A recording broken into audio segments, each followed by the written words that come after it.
Hi everyone, Alexa here from the blog, theduvallhomestead.com, and today I'm going to show you how to build an easy DIY laundry countertop shelf.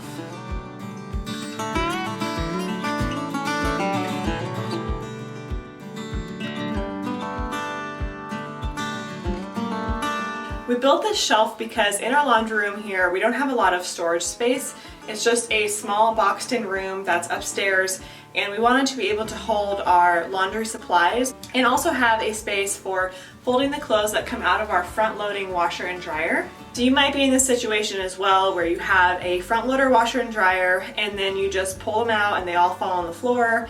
And so this is kind of our solution to that. Also, because I have a baby that I wear in a front wrap here, it's a lot easier to fold the laundry kind of right here as opposed to putting it on the floor and then carrying it into our bedroom. Now, before I get into the tutorial, I want to talk about why this countertop is unique compared to other ones that we saw on YouTube. We wanted to be able to pull this countertop apart because we wanted to access the water lines, electrical, and the washer and dryer themselves if we need to replace them. So we kind of built this custom modular countertop here that can be disassembled easily as opposed to one that is all one big piece of wood that you can't disassemble. So this countertop you see behind me is actually 3 pieces that come apart and go back together really easily. So as you can see, it's very easy to access your washer and dryer and the electrical lines behind. So the first thing you want to do is measure your laundry room space and the area that your countertop will cover. Our shelf ended up being 65.5 inches wide by 36 inches deep, plus a 3/4 inch backsplash. And we just have a standard washer and dryer. Manufactured board, I think. It's made up of small little pieces of board glued together. So they make it at the store? Yeah, at the lumber mill. It's like oh, you got it from the lumber mill? Yeah, it's manufactured like 2x1s, I think. They're like 2x1s, but they're glued together to make a plank. Yeah. So it's like really strong, but it's gonna have a really cool finish to it. It's gonna have like that, I like that way, the way it looks. Yeah, me too. Next, you need to cut stringers for the shelf. Using 1 by 1.5 inch pine strip wood, cut 2 strips to approximately 1/4 from where the shelf will end in the front. This will serve as a support structure for the shelf. Drill these into the side studs of the room walls using 2.5 inch decking screws. Make sure to secure into a wood stud and not the drywall. That's what the planks are gonna rest on. I was gonna do a plank back there, but I'm not gonna do it because there's a lot of electrical stuff back there and there's a water pipe. I don't think we need it because we just need it to rest. Like we're building a plank. Yeah.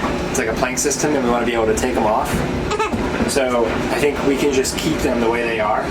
And I'll build the planks here, you know what I mean? Mm-hmm. And we can just keep them up against this thing, it's fine, it's not a big deal. Now you want to cut out the actual shelf pieces. Again, there are 3 of them. So you take the 12 inch by 1 inch by 6 foot pine panel board and cut it to the approximate width of the room that you are installing. We decided to make our shelf modular to enable better installation and access to the washer and dryer, since we'll likely be upgrading these appliances soon. So as a result, we needed 36 inches or 3 panel boards for shelving. These panel boards will sag with any weight on them, so we need to modify them to carry load. We took some extra 1 by 1.5 inch strips and screwed them on the short side facing down into the middle undersection section of the panel board. We made sure to check that this would serve as a sort of brace holding up any load on the board. Because it was bowing, yeah, or whatever, yeah. The thing that's about the one that we're making is it's collapsible. All the other ones on YouTube are permanent. But I don't want permanent because I want to be able to move the washer in and out if we get a new washer. You know? Yeah, so we can take it apart. I can take it apart very easily to get back there. But it's still going to look good. You know what I mean? What I'm doing right now is drilling pilot holes.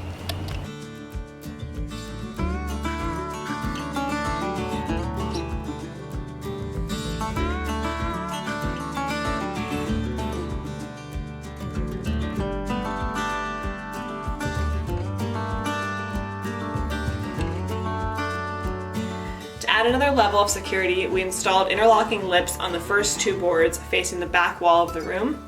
These interlocking lips, which are spare panel boards, were screwed into the bottom section of each panel board.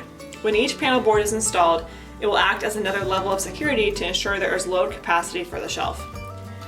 Say it again. So this one right here is going to help with the bowing in the middle. This one will help with bowing when it comes together at the planks because we want to be able to remove it. So it's basically like creating my own shiplap. You carved out a spot for the outlet. Yeah, so we could reach the water shut-off valve in the outlet back there. This is a modular table. Other YouTube videos we saw have this as a permanent structure. We don't want that.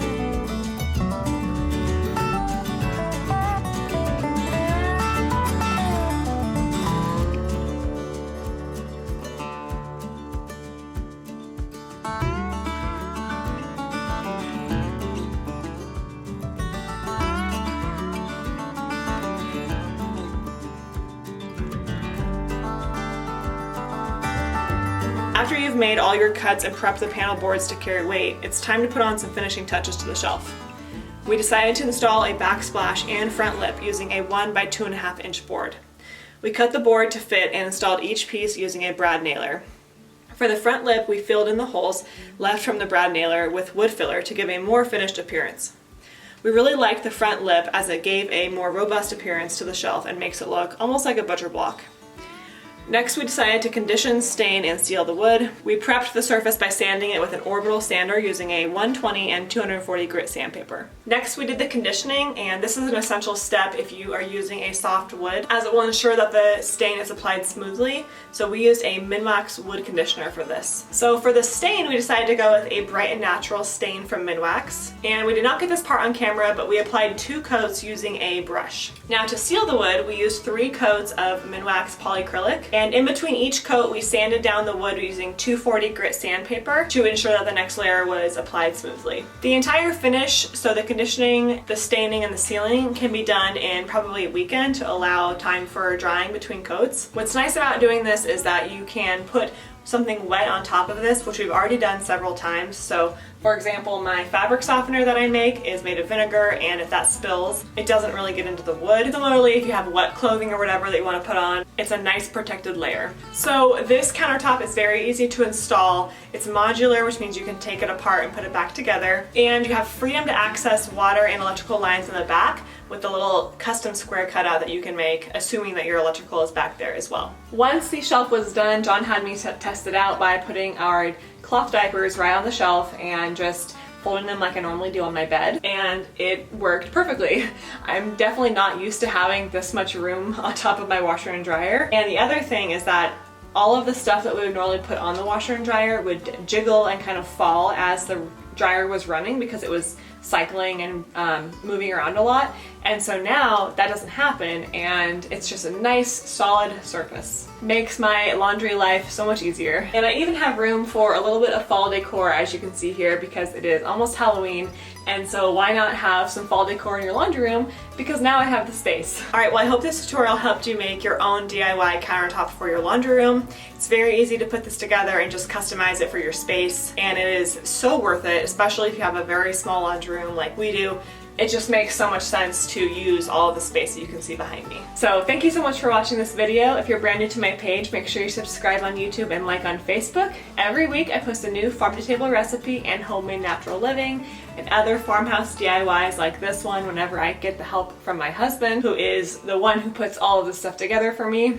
I just write it up and I film the video. On the blog at duvallhomestead.com, you will find a full write-up of this tutorial with more details about our cuts and the tools and materials used. You can print it out and just try this yourself. I will leave a link to that below. Thank you so much for stopping by the Duvall Homestead.